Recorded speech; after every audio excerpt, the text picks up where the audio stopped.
Hi everyone, I'm here today with Colin Schroeder from Eco Transit. Eco Transit is a public advocacy volunteer group looking to support public and active transport. Can you give us a bit of background on the Cahill Expressway, some history of that? The Cahill Expressway was completed in the early 1960s and it was done after they closed the eastern two lanes of the Harbour Bridge, took the trams off, converted the roadway, and it was built on top of the Circular Quay railway station, which opened in 1956.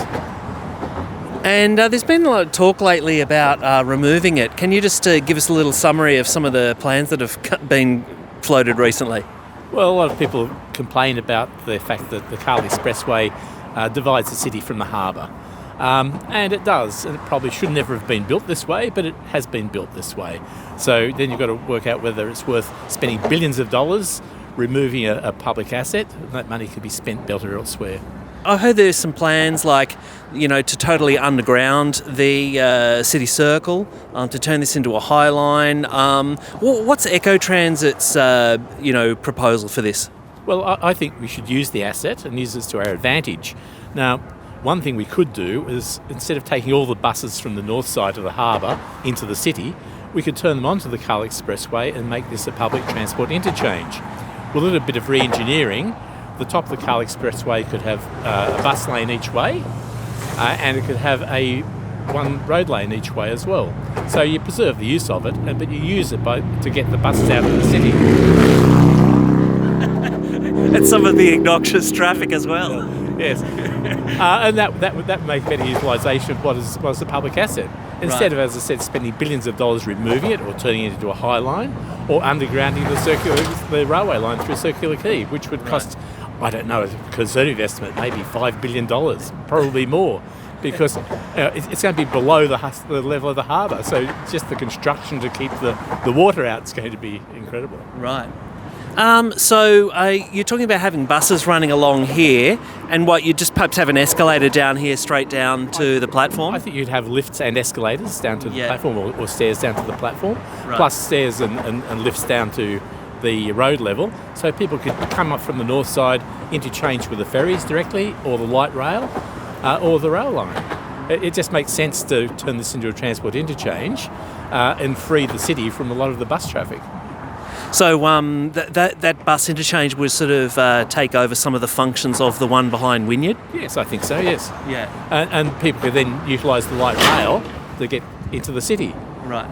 And it's a very quick interchange here because it's the station's right above, or the bus station will be right above the light rail stop.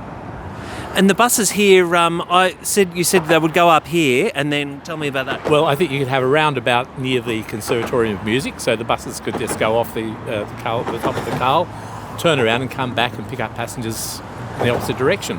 Or buses travelling through the city could come here, stop, and then travel on through the Eastern Distributor to destinations in the east. It all seems to make a lot of sense. One of the problems I think with Sydney's transport system or public transport system is the lack of easy places to interchange. So this seems to be so logical. You've got trams, trains and buses that would all interchange here. And ferries. And ferries, of course. Yes. So man, it's a great place for interchange. Yes, it is. Right. While we're here, talking about the Cahill Expressway and all the traffic coming down here, what do you think should be done with the eastern two lanes of the bridge? Well, I think it should be returned to rail. Yeah. You could increase the capacity of the Harbour Bridge by at least 40% if you put two rail tracks on the eastern side of the Harbour Bridge. 40%. Yes, Yeah. because you're removing all those cars, and those cars would be probably replaced by people taking public transport, convenient public transport. Yeah, and in a climate emergency, more public transport is definitely something that we Most need. Certainly. Yeah. Most certainly. We need more public transport, electrified public transport, and the power coming from renewable resources. Yeah, that's great, yeah.